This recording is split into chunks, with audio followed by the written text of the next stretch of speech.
হরে কৃষ্ণ, সকলকে ধন্যবাদ প্রণাম। তো আসুন আমরা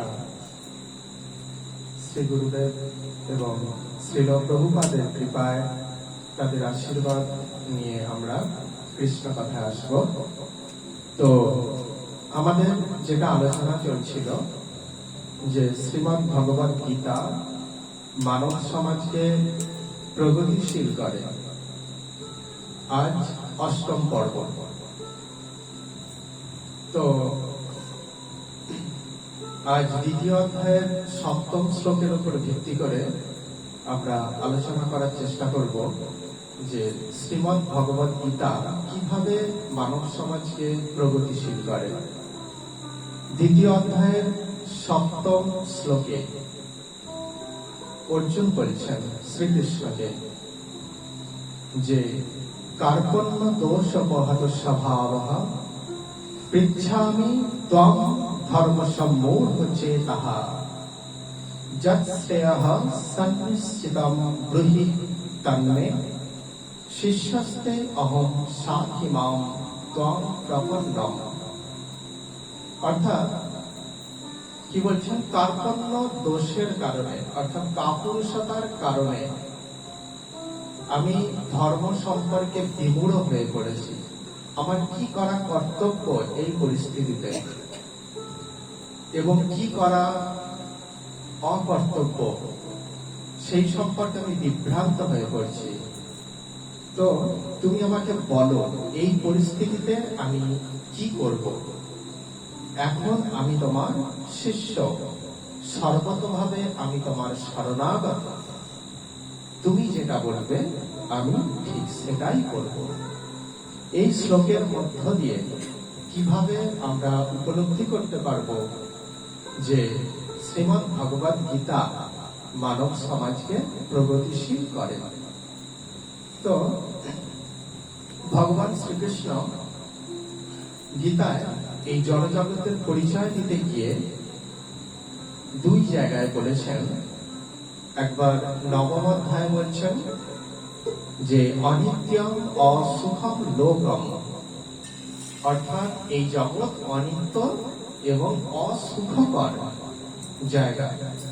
আবার অষ্টম অধ্যায়ও বলেছেন দুঃখালয়ম অশাশ্বতম, এটা দুঃখের আলয়।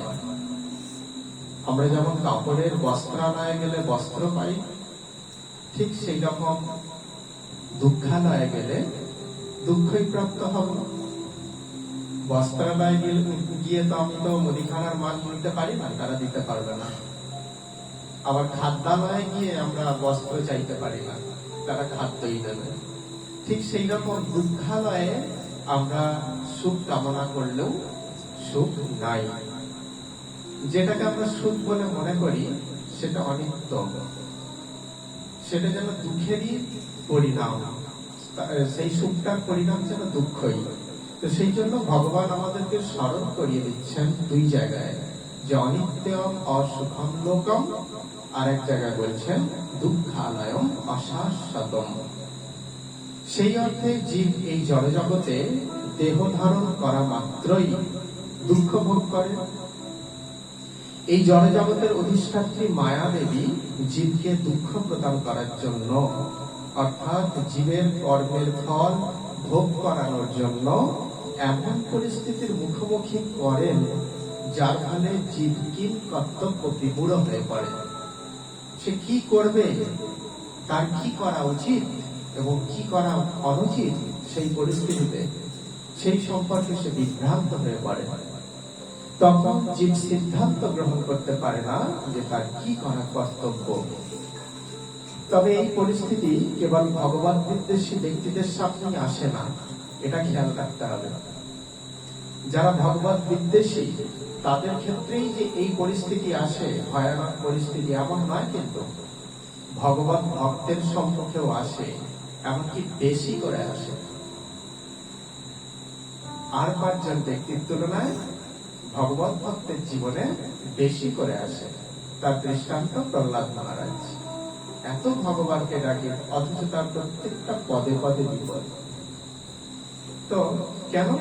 না, কারণ ভগবান তার প্রিয় ভক্তকে সম্পূর্ণভাবে উপলব্ধি করাতে চান যে এই জগৎ কতটা বিপদপূর্ণ, ভয়াবহ, দুঃখময়। কেন?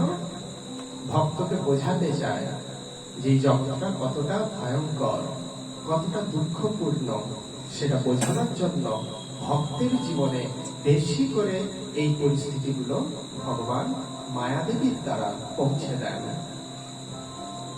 যার ফলে ভক্ত আরো দৃঢ়চেতা হয়ে ভগবানের শরণ গ্রহণ করতে পারেন।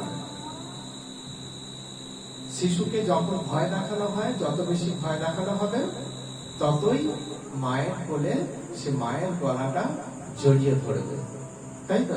ঠিক সেই রকম ভক্ত প্রত্যেকটা পদক্ষেপে যত বুঝতে পারবে, যত উপলব্ধি করতে পারবে যে এই জগৎ অনিত্যম, অসুখম, দুঃখালয়ম, অশাশ্বতম, যত বুঝতে পারবে ততই ভগবানের চরণে আরো দৃঢ়ভাবে শরণ গ্রহণ করবেন।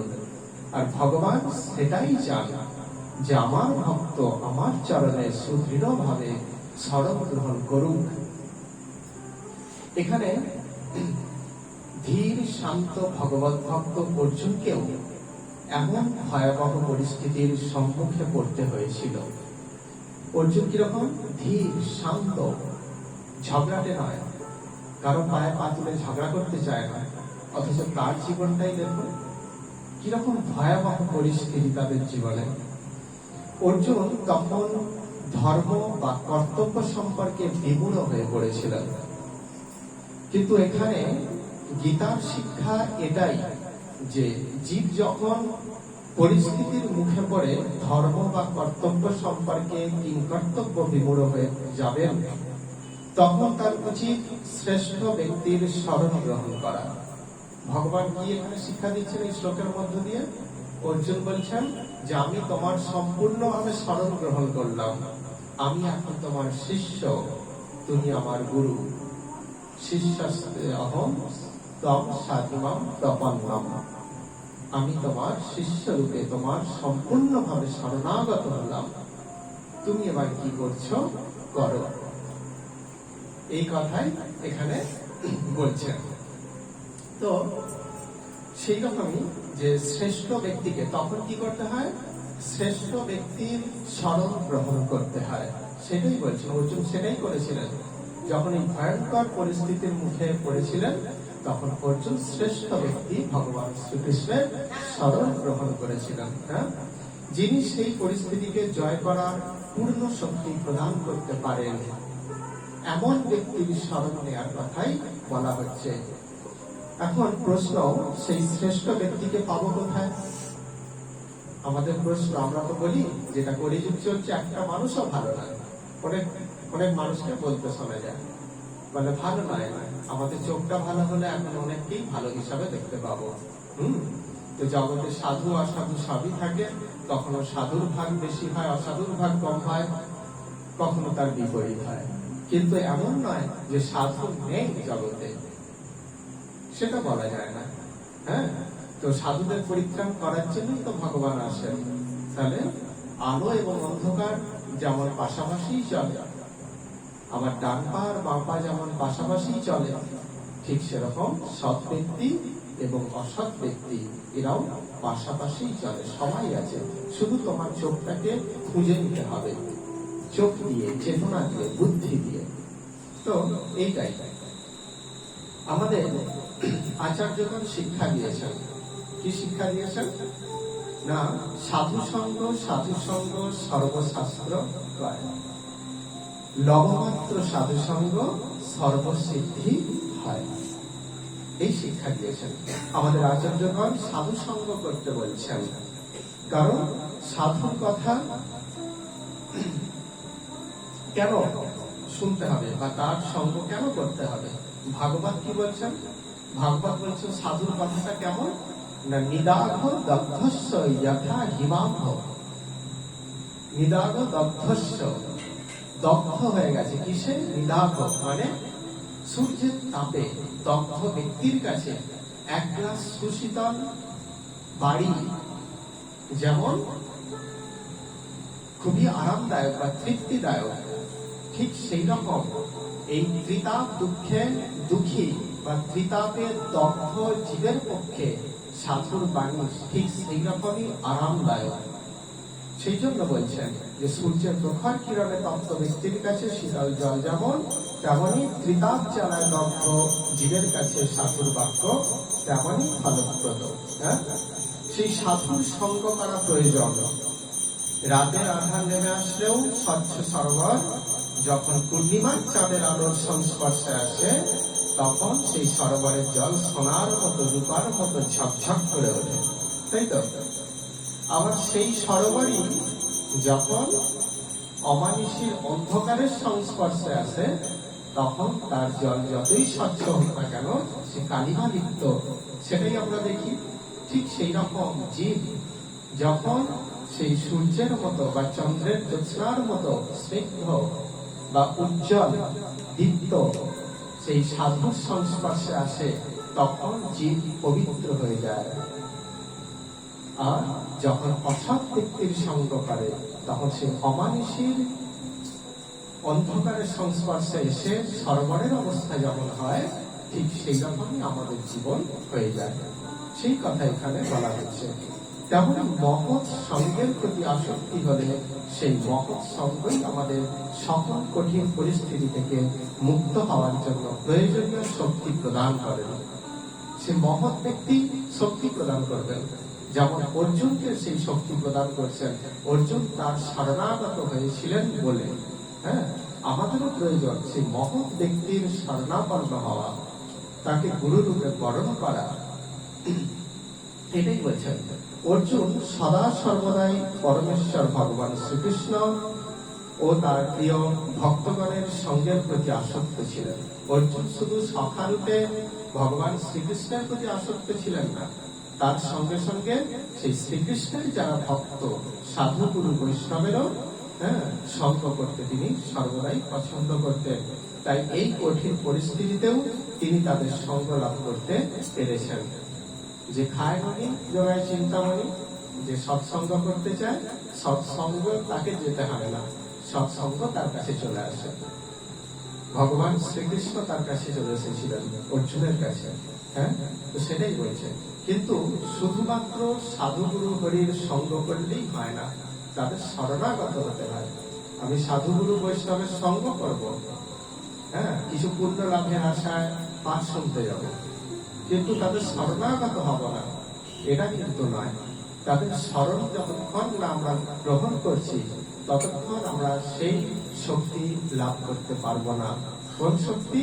না, সেই কঠিন পরিস্থিতিকে বা কঠিন পরিস্থিতির সঙ্গে মোকাবিলা করার যে শক্তি, সেই শক্তি আমরা লাভ করতে পারবো না। তাদের শরণাগত হতে হবে, এটা বলছে।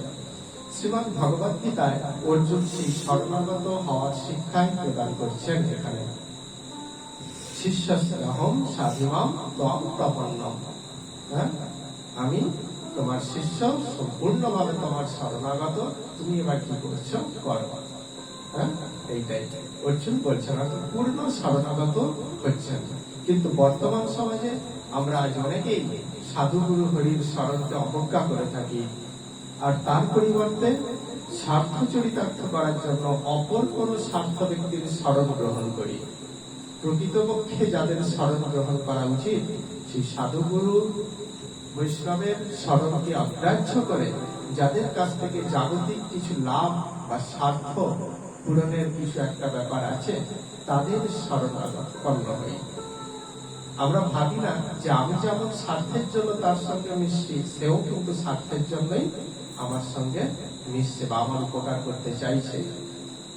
যখন স্বার্থের যখন কিছু একটা বিঘ্ন ঘটবে, তখন সেই সম্পর্ক টুক করে ভেঙে যাবে, কাঁচের গ্লাসের মতো, হাত থেকে পড়লো আর ভাঙলো। বর্তমান সমাজে আমাদের এটাই হতে দেখা যায়। ফলে প্রতিকূল যে পরিস্থিতি, তাকে অনুকূল হওয়ার পরিবর্তে, অনুকূল করার পরিবর্তে আরো প্রতিকূল হয়ে যায়, তাই তো? প্রকৃত বা যোগ্য ব্যক্তির আমরা শরণ গ্রহণ করি না বলে আমরা তখন হতাশার গভীর অন্ধকারে আরো নিমজ্জিত হয়ে যাই। আমরা পরিস্থিতির দাস হয়ে কেউ আত্মহত্যার পথ বেছে নিন সেই পরিস্থিতিতে, আবার কেউ অন্ধকারের পথ বেছে নিন। কি বলতে থাকি, এই যুগে ভালো হয়ে লাভ নেই, যত খারাপ হতে পারো ততই লাভ। চলো, এতদিন ভালো ছিলাম, কিছু করতে পারি না, চলো এবার খারাপ হয়ে। তাহলে এই পরিস্থিতির দাস হয়েই কেউ আত্মহত্যা করছে, কেউ অন্ধকারের পথ বেছে নিচ্ছে। কেন না, যোগ্য ব্যক্তির স্মরণ তারা গ্রহণ করেনি বলে। হ্যাঁ, আর তখন আমাদের সমাজ কি হয়, তখন সেই সমস্ত ব্যক্তি সমাজ দুঃখকারী কিংবা সমাজের উৎপাত সৃষ্টিকারী ব্যক্তিতে পরিণত হয়ে যায়। পরিস্থিতির মুখে পড়ে সমাজকে অশান্তির রাজ্যে তারা বারবার নিক্ষেপ করতে থাকে, সমাজকে অশান্ত করে তোলে। কিন্তু শ্রীমদ্ ভগবদ গীতা আমাদেরকে পরিস্থিতির দাস হয়ে থাকার শিক্ষা প্রদান করে না। কি বললাম, শ্রীমদ্ ভগবদ গীতা আমাদেরকে সেই শিক্ষা প্রদান করে না যে তুমি পরিস্থিতির দাস হয়ে থাকো, পরিস্থিতি তোমাকে যেমন যেখানে নিয়ে যাবে তুমি সেখানে যাও। এই শিক্ষা কিন্তু প্রদান করে না। সাধুগুরু হরিচরণে শরণাগতির মধ্য দিয়ে কঠিন পরিস্থিতিকে মোকাবিলা করে তাকে জয় করার শিক্ষা প্রদান করে আমাদের শ্রীমদ্ ভগবদ গীতা। আর এই শিক্ষার মধ্যেই তো নিহিত থাকে আমাদের সমাজ সভ্যতার প্রকৃত আনন্দময় প্রগতিশীলতা। এর মধ্য দিয়েই আমাদের সমাজ প্রগতিশীল হতে পারে, সেই কথাই বলা হচ্ছে। তাই বলা যায় যে শ্রীমদ্ ভগবদ গীতা মানব সমাজকে প্রগতিশীল করে, প্রগতিহীন নয়। যেহেতু শ্রীমদ্ ভগবদ গীতা পরমেশ্বর ভগবান শ্রীকৃষ্ণের মুখ নিঃসৃত বাণী, আর ভগবান যেহেতু মঙ্গলময়, তাই তার বাণীও মঙ্গলময়। তিনি যেগুলো বলেছেন সেইগুলোই মঙ্গলময়, যেগুলো নিষেধ করেছেন সেইগুলোই অমঙ্গলময়। তাহলে তিনি ভগবান শ্রীকৃষ্ণ শ্রীমদ্ ভগবদ গীতায় যা কিছু বলেছেন সেগুলো শুধু আমাদের মঙ্গলের জন্য নয়, সমগ্র জীবের মঙ্গলের জন্য, জগৎ মঙ্গলের জন্য, আমাদের সমাজ সভ্যতা সংস্কৃতি সমস্ত কিছুর পরম মঙ্গলের জন্যই এই কথাগুলো বলেছেন। তাই আমরা এক কথায় বলতে পারি যে শ্রীমদ্ ভগবদ গীতা মানব সমাজকে প্রগতিশীল করার শিক্ষা প্রদান করে, প্রগতিহীন করার শিক্ষা প্রদান করে না। আজকের আলোচনা এখানেই আমরা বিশ্রাম দেব।